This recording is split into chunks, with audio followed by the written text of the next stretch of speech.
And so in every time of joining this really precious Sangha, kind of wonder like what might be helpful to share, what's alive in my practice, what connects to the inner and the outer conditions of this moment, uh, which are wild.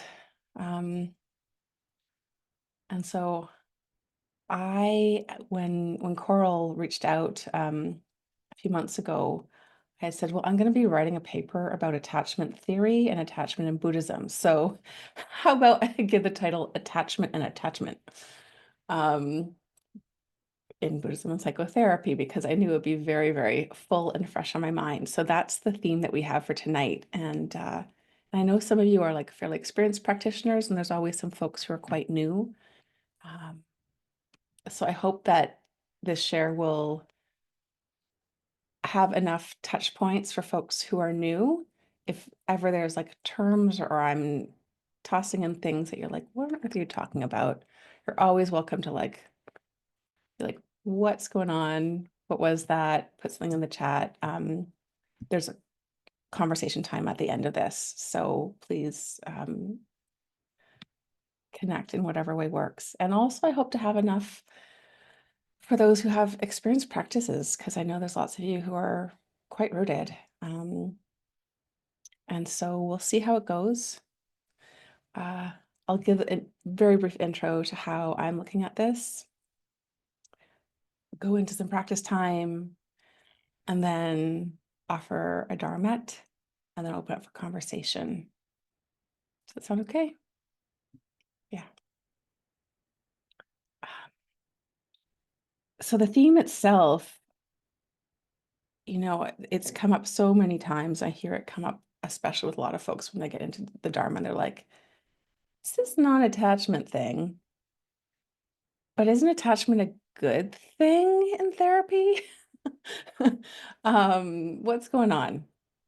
And, the very short answer is that in Dharma, when we're talking about attachment, I'll get into the details and the semantics of it, but it's talking about like when we get fixated, when we get stuck beyond just craving, but like cling to pleasure. Pushing away pain is equally part of that clinging. But even to like habits and ideas and a sense of self are all things that get clung to and cause suffering. Um, while in the world of psychology and therapy, attachment theory is all about how do the relationships that are central to us, especially growing up, shape who we are, affect basically every interaction that we have, form an inner sense of who we are, what's safe, what's not safe, and how can that be supported to to get by better in the world. So I'm going to invite us into a time of some formal meditation where you can lie down, you can stand, you can sit, whatever stationary posture feels supportive is so welcome. And yeah, you can have your cameras on or off. If you want to have your eyes open and just relaxed and downcast, that's welcome. If you want to close your eyes, it's welcome. And however your body is landing, sometimes it's nice just to give like a little wiggle, a little lengthen to check, because we might end up in a sitting posture that kind of carries on all the kinks and knots from the day, and to just get a little extra space, a little extra length, not to force ourselves into any particular posture, but just to see, is there a little bit more space for ease? Because we do want to do the best of our ability, get the body into posture that uses the least amount of effort to either be upright or aligned, so that breathing isn't too hard, maybe even easeful. And also that supports a wakefulness.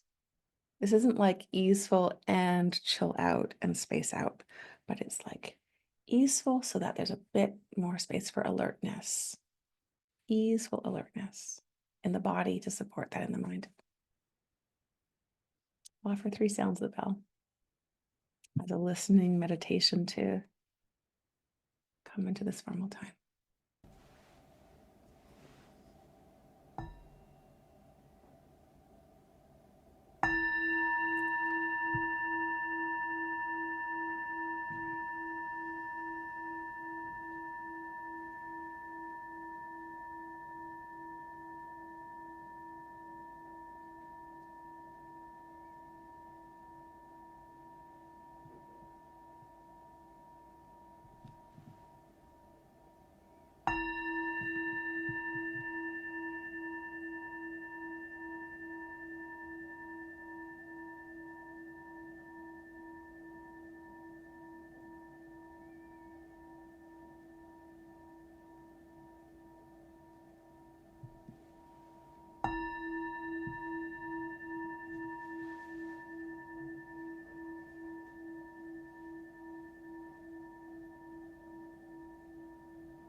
Sound fades away,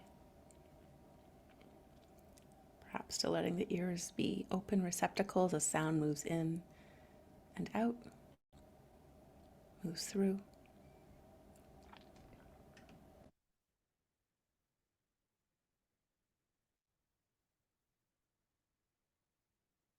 Again, feeling into the sense of gravity, this living earth holding our bodies, holding the buildings that are holding our bodies.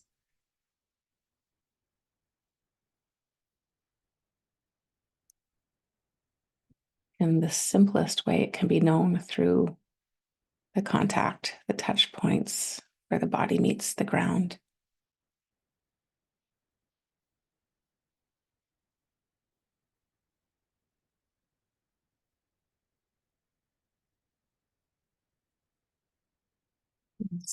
There's bound to be plenty of sensations for most of us moving through the body. There might also seem like there's no sensations in the body. However we show up is fine. The way I find particularly helpful for my own neurospicy mind is to start by actually opening to everything, not trying to focus right away, not needing to control, not having an idea that the mind should be a particular way, but just starting by almost looking around going, what's going on now? What's happening with sensations? Are there a lot? Are there a little? Pleasant, unpleasant, neutral? Don't need to catch every detail, just open.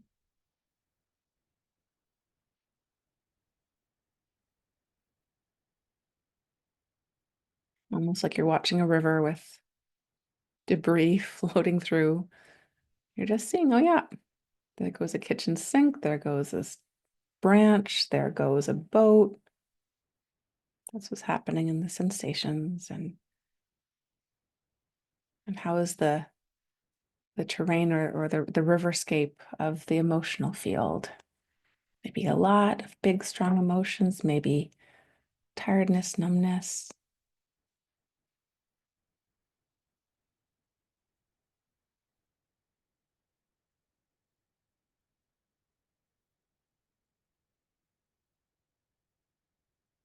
And this question of how is the mind, again, looking at it like a river flowing by. Are there a lot of thoughts? Are they dense and tight and jagged, or kind of spacious, hazy? So we're not getting into any of the details per se, just getting a big picture.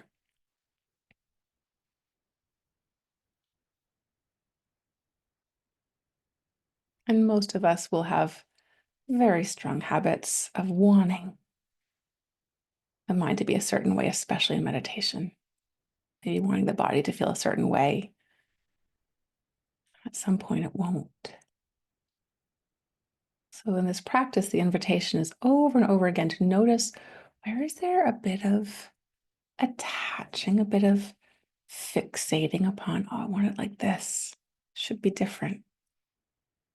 And as much as possible, bringing in a little softness, a little openness, a little groundedness,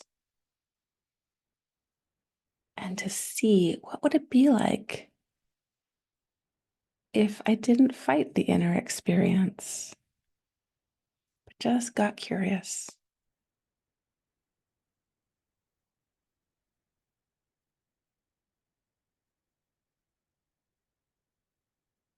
And as we do this, it can be helpful to have an anchor spot. A lot of people I know, they find the breath a helpful anchor, the sensations at the belly or the chest or the nostrils, the expansion, contraction.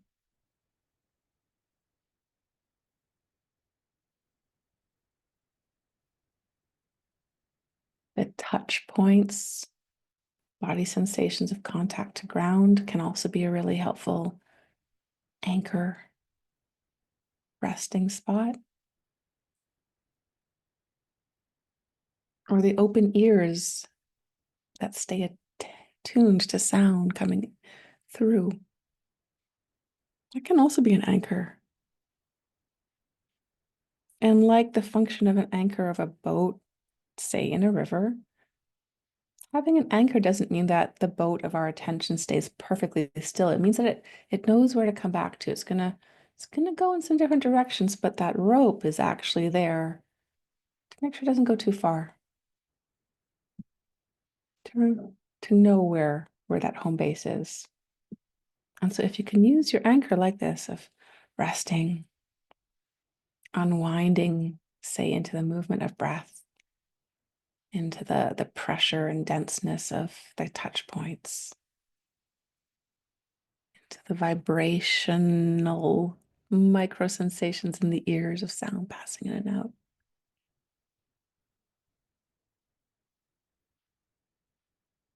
Invite awareness to rest in the anchor. And awareness is bound to move.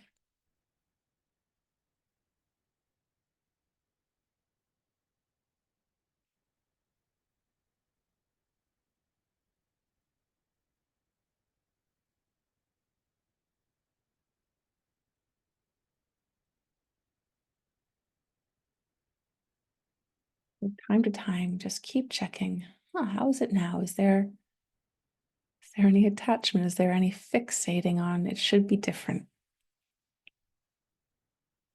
I want it like this. And can we soften and open a little bit more into, what if it was okay to just be with how the inner experience is right now? Not good, not approved of, but just if this is how it is, what if I don't fight it? What if I don't try to manipulate it? What if I don't space out from it?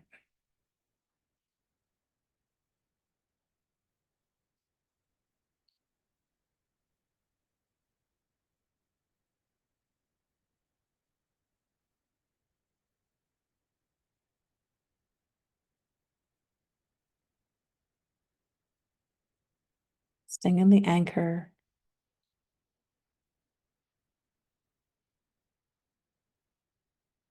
And then from time to time, checking in. Is there clinging, fixating, or is there absence of clinging, fixation?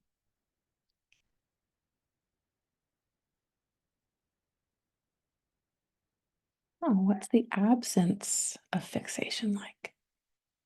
It's the lack of trying to make things different like. And just notice we're not looking for theses, we're not making a big deal about the presence or absence of fixation. We're just noticing it like these branches floating down a stream.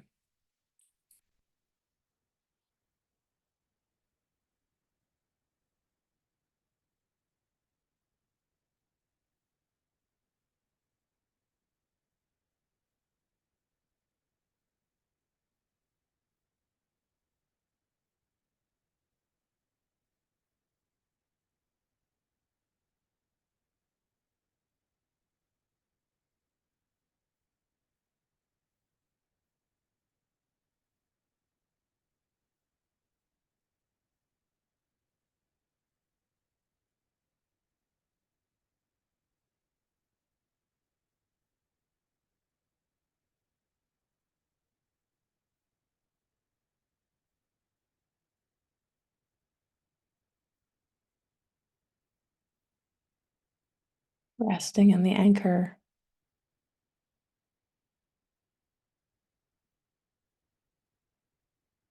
Noticing presence or absence, grasping, fixating.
Resting and waking up into the anchor.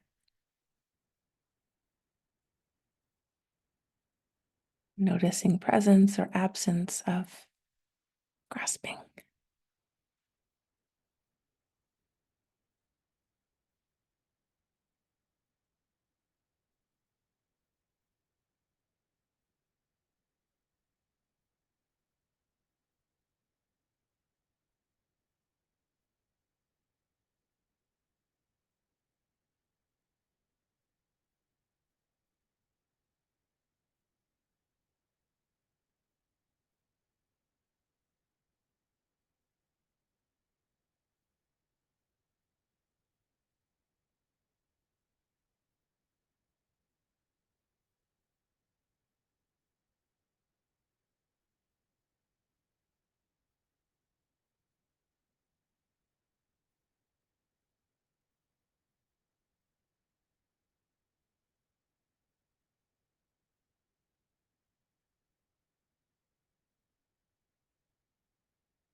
Resting into wakefulness.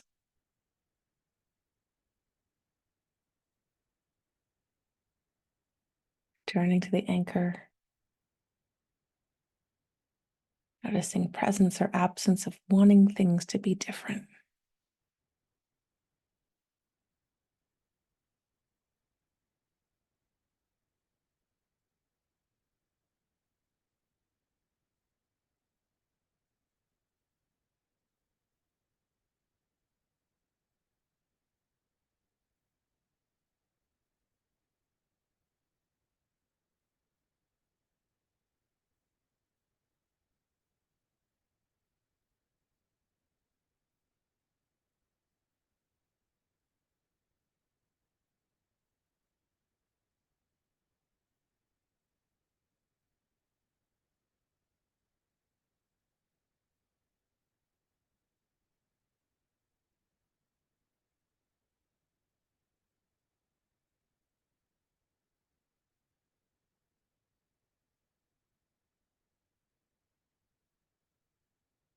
And bit by bit, we're collecting attention, going from wide open to inviting a settling into the anchor, the resting spot. And if that isn't happening, no problem. And if that's happening, no problem.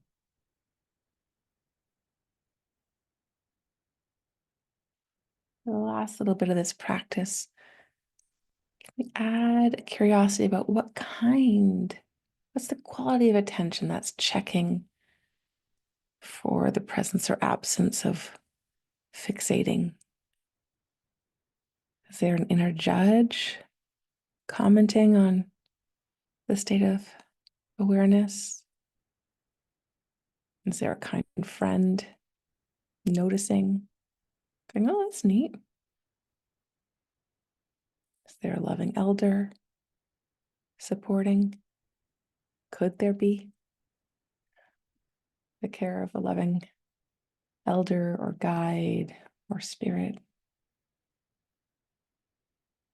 supporting us, so that as much as this is an inner internal practice, it is also a shared collective practice? Every tradition around the globe across the eons has had variations of contemplative practices.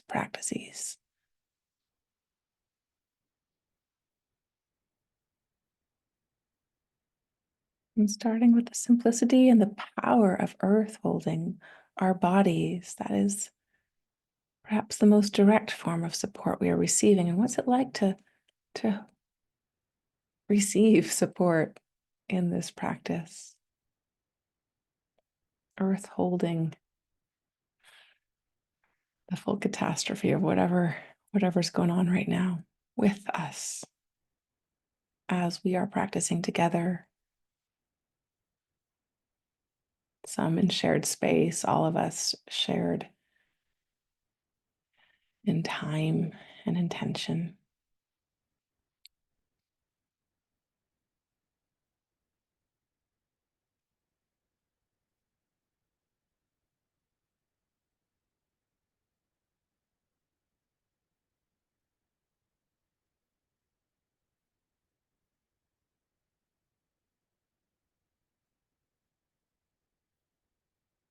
We perhaps borrow some of the courage and clarity and compassion of the wise and well ancestors. We may have to go very far back to find them, but we all have some wise and well ancestors in our lineages of queer trans family, lineages of genetic family, lineages of spiritual, cultural family. We share and borrow some of clarity, courage, compassion of the earth, perhaps our animal friends. What's it like to bring in capacity to receive support as we do something as simple as follow sound, follow breath, follow sensation, returning again and again to this anchor.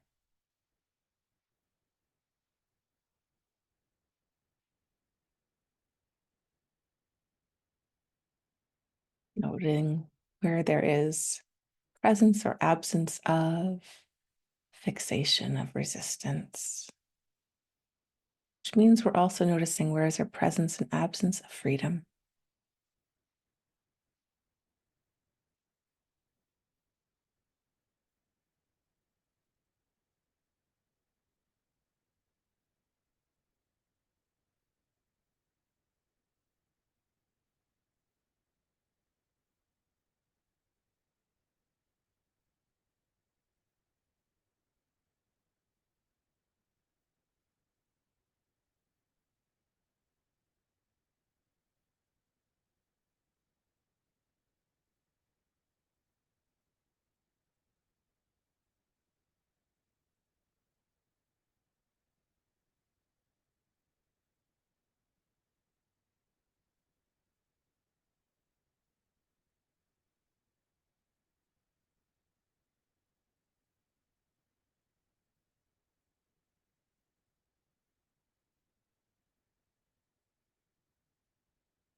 I'll sound the bell 3 times to close this formal practice, but you don't have to actually end anything.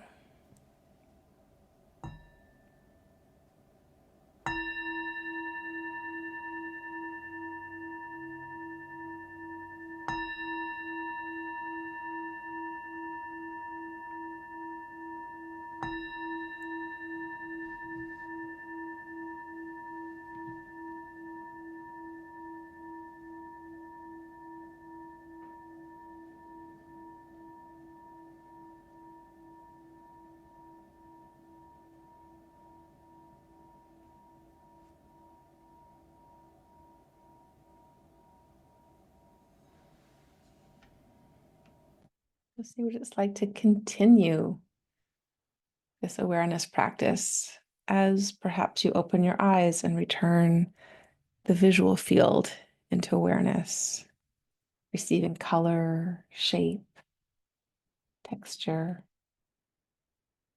Perhaps you return movement if you've been still, letting movement be part of what is held in awareness.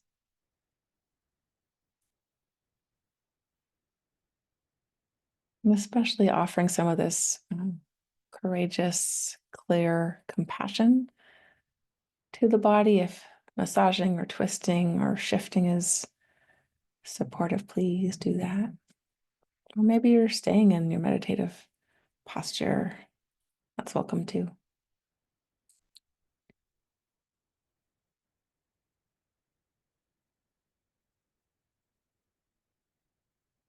I'm going to add some more words again. I realized I didn't fully introduce myself. Did honor land and location, but I also want to honor many lineages. I come from peoples who have roots back in France and Scotland, who have been in so-called Canada for some of them a few hundred years, some of them about 400 years, which carries a lot of responsibility to learn how to live better than a lot of them did. And also deep gratitude to have had this beautiful home, to have this beautiful home. Dharmically, I am rooted both in the Insight tradition. I've been doing Vipassana studies and retreats and practices since 2003 or 4, so over 2 decades. And from the start, I also practiced in the Thich Nhat Hanh Plum Village tradition.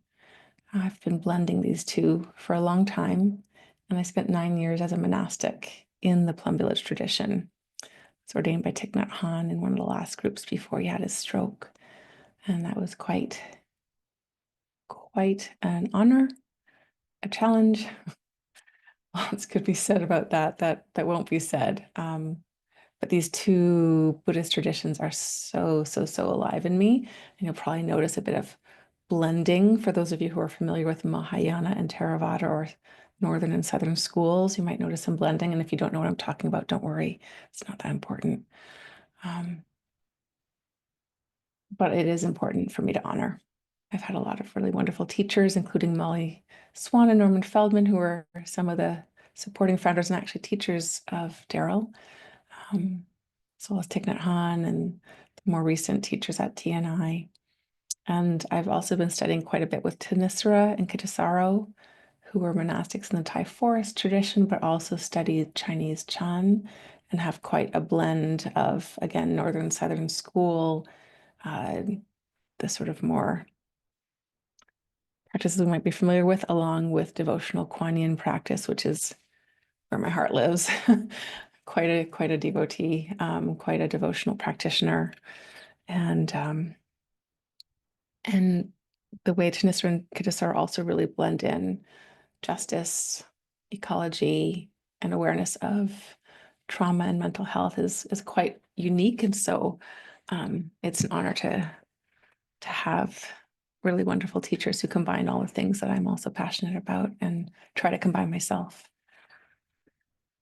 And so with that, combining attachment and attachment, I hope the meditation already gave a bit of a sense of, attachment is one of the translations for the Pali term upadana, Upadana, which again, you don't need to remember, but if you like that kind of thing, that's the spelling, which refers to clinging, fixating, grasping,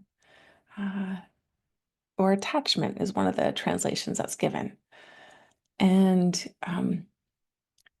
you may have heard that the three root afflictions, the three poisons in Buddhism are greed, hatred, and delusion. And so upadana is like the intensification of greed. It's like I want something, and then like I really want it, and it gets stuck.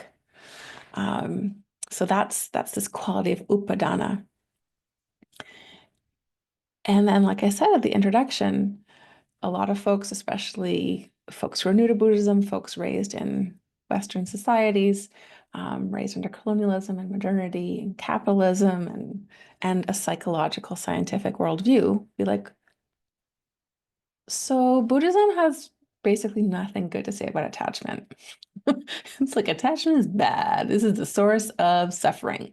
This is the source of the round of rebirth. If you know about codependent origination, this is step number 9 in the links that cause suffering and that cause you to go around suffering from lifetime to lifetime. Yeah, there's nothing good about this in the Dharma.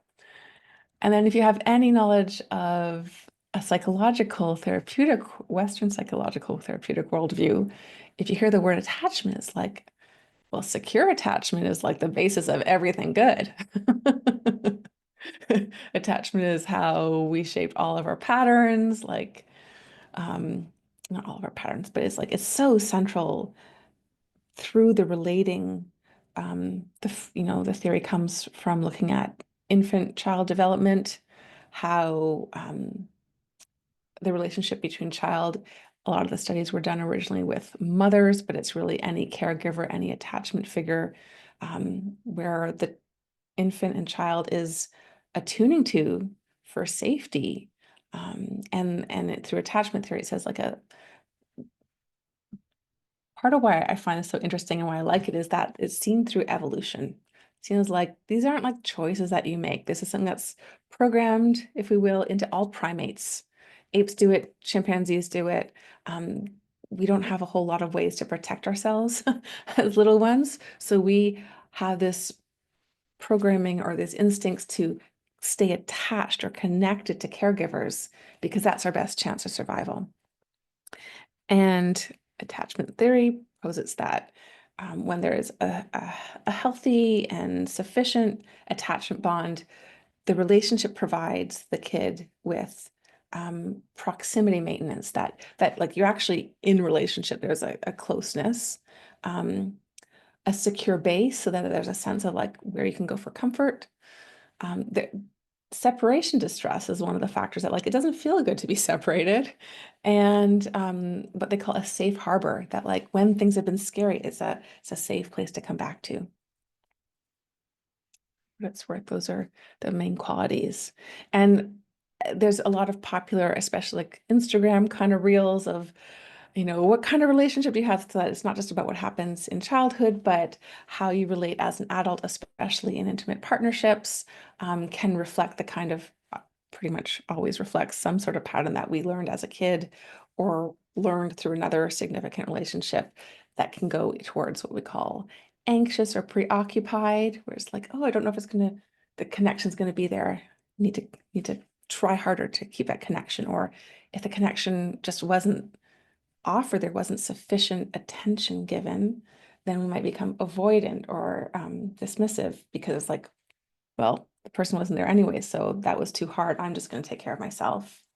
There's a mixed version, or what we call secure, where like you can have your ups and downs, but you trust that you can connect with someone, that you're lovable, that you can be reliable and they'll be reliable enough. This is getting kind of broad, but I will bring it back to the Dharma. Um, And so that, yeah, you might have heard about these sort of types of attachment styles because it's quite popular in a lot of couples therapy kind of work. And in that light, when you get into all this things about interpersonal relationships, if we come back to look at the Dharma, there are some teachers who are like, of course it's important to have healthy relationships, but there's always this like hint of like, but don't get too close, don't get too dependent upon other people, say Buddhist teachings, because ultimately everything is impermanent. And it isn't trustworthy to find your deepest well-being in anything external because it's not actually reliable. And I've struggled with that over the years. I've been like, what? What does it actually mean? And okay, I don't actually have to follow all of it, but I find most of the Buddhist teachings give me a lot of really good pointers towards freedom. And so when there are things I don't get, I don't dismiss them right away. I don't have to buy them, but I don't dismiss them right away. And so I've thought about this quite a bit, especially because I lived as a monastic for 9 years. I did the full celibacy, no bank account, shaved head, robes. I even did almost 4 years of living on alms. It was really beautiful and really intense, and a really deep commitment to this, not relying upon anything or anyone else as an ultimate source of well-being, but really learning this cultivation of how can I not be reliant upon changing phenomena as a source of wellness, but like awaken the capacity to gladden the mind, to find a bit more freedom, a little less fixation in any moment. Because that's really what I feel that the Dharma is offering us in every moment. It's pretty phenomenal. Um, and then there's also teachings that the Buddha gave of like, a lot of folks might know Ananda, his attendant, cousin, his primary attendant, at one point said, Buddha, I've been thinking about this a lot. And this happened because Ananda was wonderfully dedicated and had the most amazing memory, but not known as the brightest practitioner all the time. And so he's like, hey, Buddha, I've been thinking. Uh, it seems to me like spiritual friends are half of the holy life or half of the Buddhist path of the Dharma. Is that true? Like, I think that's kind of amazing. And the Buddha said, Ananda, don't say that. That's ridiculous. Good spiritual friends are the whole of the holy life, the whole of the Dharma path. So there are statements of like deep appreciation and recognition and significance given to good relationships. And there are other places where there's, just full out slashing people with like, were you attached to someone else? That's ignorance, you fool. What were you doing? The Buddha can really cut down the monastics when he wants. It's pretty vicious, especially because it's coming from Victorian language translations from Pali into English. So it's kind of wild, the translations. Um, so to not open this up too much more, there's this tension within the Dharma itself, like what are the role of relationships? And there's importance in good relationships. And then there's always this little caution of like, and don't get too attached, especially if you have any connection to anyone in a monastic kind of setting. There's some very strong cautions. Um, and so as I've been diving into attachment theory, and I also work as a therapist, and I just see attachment patterns playing out everywhere. The one place that, a number of folks are finding as a common point is that when there can be what we call the secure attachment, it actually leaves us the least fixated, attached upon other people, and the most able to have that spaciousness to go like, okay, I'm feeling these big things, but I can look at them like the branches floating down the river, as opposed to like being in the swirl of the river itself. Um, and so that's one connection point. It's like, well, they are talking about different things, but they could actually support each other if we understand them, because there's also a big tendency with a lot of folks who may have a more avoidant tendency to be like, oh, Dharma, I don't need anybody. I like this. I'm going to meditate a whole lot and not have to deal with people. Fantastic. And that is spiritual bypassing. That is not freedom. right? So if we understand what are some of our like primary tendencies, we can have an understanding of how we're approaching our practice and maybe have a little bit more skillfulness, especially if you're working with a teacher. I think it's really important to have some understanding of what are the dynamics that we can adapt and apply the Dharma in ways that are actually helpful instead of just strengthening our deluded tendencies or our trauma patterns, um, which we all do, but it'd be nice to do less of it.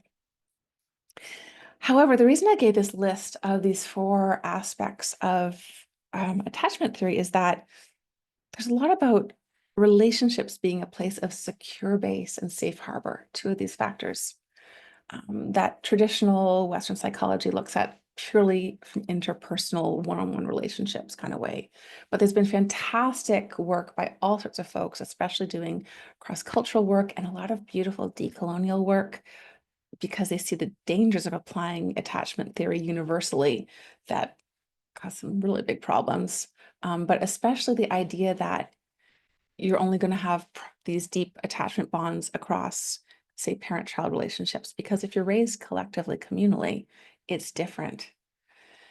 No one negates the fact that there is this tendency and need to find security with others. That's universal. But how it happens is it's almost infinitely different. And so I bring this because if we're coming to the Dharma thinking that, okay, this is this individualistic thing that I'm going to learn how to do to figure out how to regulate my emotions or something, which is how a lot of Western psychology, pop psychology, self-help presents mindfulness. There's some truth, you probably can learn some helpful things, but we're getting like a tiny piece.